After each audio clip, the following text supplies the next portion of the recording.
It's the mystery gripping the world. An airliner vanishes without trace. There has been nothing remotely like MH370 in the modern era.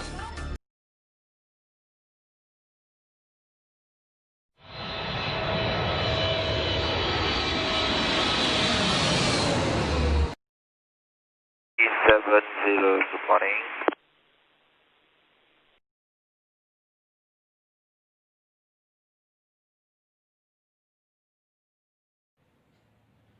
Over the years, lots of speculation have been made over the cause of missing flight MH370. They ranged to more logical, like captain suicide and flight system failure, to alien abduction and time travel, to lots of blah blah blah.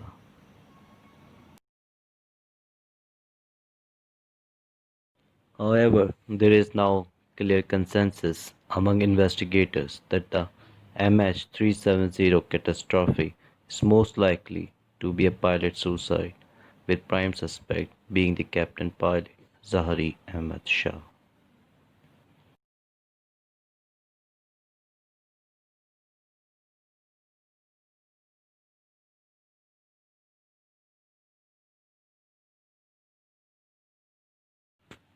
We all have gone through these investigations and apparently it seems to make sense.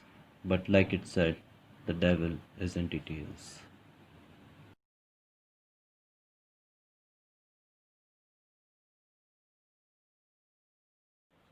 I have summed up 10 questions for the aviation experts which I believe are necessary to conclude logically that MH370 is just a case of pilot suicide.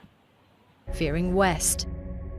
British analysis of satellite data placed MH370's last position in remote waters off Australia's west coast, far from any landing sites.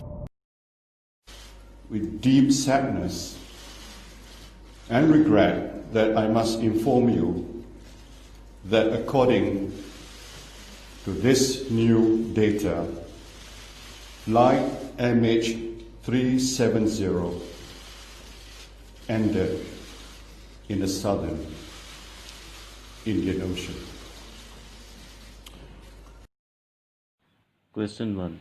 Why would a pilot who is on a suicide mission would travel all the way from one end of the world to the other just to ditch the plane in sea and risk detection meanwhile? But Simon found something even more disturbing in Captain Zahari's flight plan. Detail of MH370's unexplained, strange turn at Penang. In the first of the flight simulations he'll run for us tonight, he reveals Captain Zahari dipped his wing to see Penang. One reason might be to have an aerial view of his city.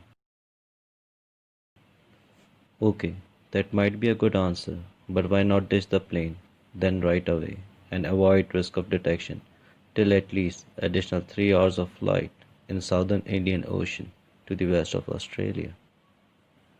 I am sure he wouldn't be aware that no search and rescue operation had begun at that time. The significant parts of that wreckage. We'll only get the floating stuff. I don't think we'll ever see either the black boxes or anything else. Question 2. Why would pilot not want the plane wreckage to ever be discovered? One answer might be to prove that he was the greatest pilot ever. Good answer, but still this does not establish that he was the greatest pilot, as no great pilot would end his flight deliberately in crash. Another reason would be so that his life insurance policy encashment may not be affected in case investigators conclude that it is a case of pilot suicide. Well, to our surprise, no such life insurance policy of the pilot has yet emerged. He has health, he has wealth. Why would he want to be a rogue pilot? Question 3. Why not a single interview or statement, neither official nor informal, came from the immediate family of the pilot and co-pilot? Probably out of the embarrassment or the trauma.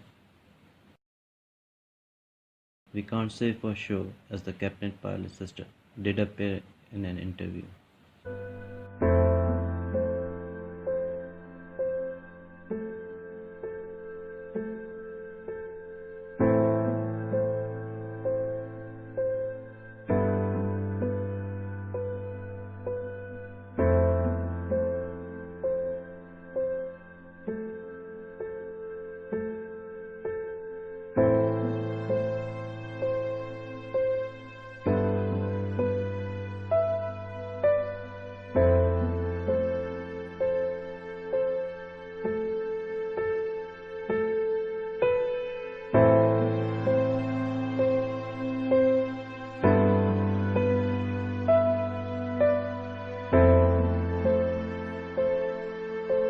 Question 4.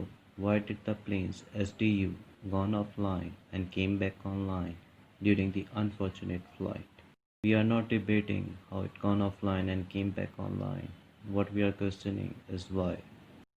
Certainly, for whatever reason, SDU did go offline and came back online. It was not for the reason to avoid detection, as during all this offline and coming back online, the plane was tracked on a Malaysian primary radar.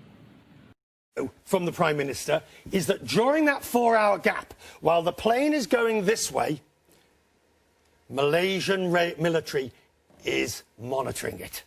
And what the report doesn't tell us yet, and I need to see the various documents that have come out with it, because they are releasing a lot more documents than just this report, I've been told. We need to know, in that so-called, remember, we're calling it the 4-hour gap. In the 4-hour gap, were Malaysian military involved in discussing? This is the most critical question, which sets foundation for the remaining questions. So far. These points are given by the military radar, and what is interesting is that this is the last visible area for the military for Malaysia. Here, nothing is covered. And what happened is suddenly, out of it, the SATCOM is back. The SATCOM back means power to the SATCOM. And we will see later what it means. But we think that here the electrical power was switched back. Question 5. Since the military radar coverage points are never disclosed publicly but rather kept confidential by all the countries around the world, how the captain pilot knew the exact military radar coverage points of the Malaysian Air Force? This is asserted by the fact that SDU came back online exactly at the end of Malaysian military radar coverage. Well, one obvious answer might be he was an ex-Air Force pilot of Malaysia. Guess what? This is exactly not the case. Is the system which not even pilots knew about. In this case, about every hour, there's a satellite handshake. The aircraft will send a signal to the satellite. I didn't know about that. He wouldn't have known about that. Question 6. How come the captain pilot knew about the SDU and also knew the procedure of shutting it down and switching it back on again? Not many pilots knew about the plane's SDU at the time of MH370 disappearance. According to Mr. Jeff Weiss, an aviation expert, when he asked Mr. Patrick Smith, a very well-known 777 pilot, about SDU reboot, he replied, "The what?" He then went on to state that there isn't a single 777 pilot alive, I'll bet, who has the remotest clue so as to what SDU is. Nearly 40 planes and an even greater number of ships are into their 5th day of a massive search. That they've found no trace of the missing airliner is down to one thing: they have no idea where to look. The Malaysian authorities are under increasing pressure to be clearer about what they know. Today they came clean. They have almost no information. Flight MH370 disappeared from civilian radar early on Saturday morning. Military radar records showed an unidentified object hundreds of miles west of its flight path. and that's it. When we look at their recording, it proves that there is a possibility that this aircraft make a turn back. But we are not sure whether... In the immediate aftermath of the plane's disappearance. One of the greatest, a stunning oversight by Malaysian authorities that meant the massive initial search was focused in the wrong place. Incredibly, it took the Malaysians 4 days to admit they were searching in the completely... 7. Why it took Malaysian authorities 4 days to figure out that the plane made a U-turn and came back all the way to Malaysia. It is very logical to go to primary radar once it is confirmed that plane is not traceable on secondary radar and all communication is lost to enforce search and rescue operations. Find out why. It's the job of men like these. Martin Dolan, former head of the Australian Transport Safety Bureau. He led the search. Question 8. Why not neither Malaysian authorities nor the Chinese authorities took the lead in the search of MH370? Rather, it was left to the Australian authorities to lead the search. Most of the passengers belonged to these two countries, but both governments never showed any enthusiasm in the search of the plane wreckage and passengers. Minister at the time, Tony Abbott, has revealed exactly what the Malaysians believed within a week of the plane's disappearance. My understanding, my very clear understanding from the very top levels of the Malaysian government is that from very, very early on here, they thought it was murder-suicide by the pilot. Question 9. In a recent documentary, the former Australian Prime Minister, Mr. Tony Abbott, admitted that it was clear understanding from the top ranks of Malaysian authorities that it was a case of pilot suicide. If you accepted that there was a pilot controlling the plane at the end, wouldn't the most likely search area be different? Yes. Right. So I accept you have to prioritise. So did you get your priorities wrong? If we don't end up finding the aircraft in the search area, then the conclusion is that we focused on the wrong set of priorities, yes. Martin's admission has huge implications for the search.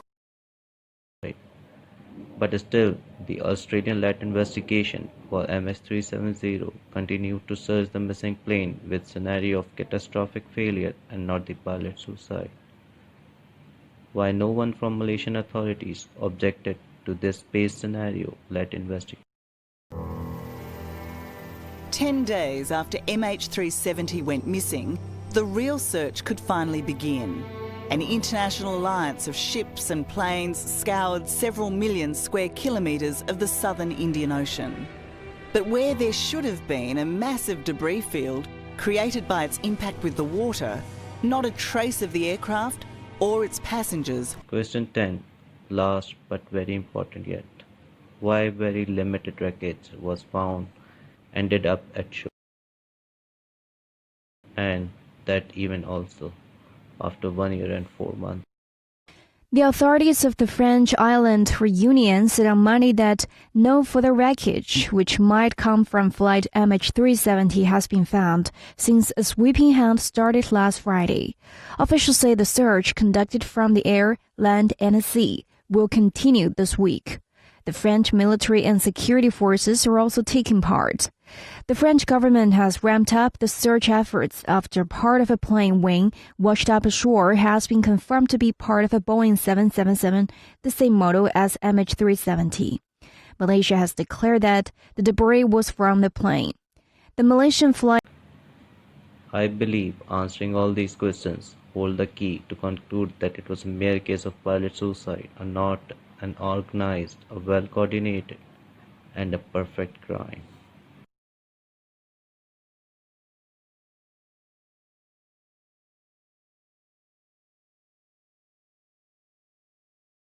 First century.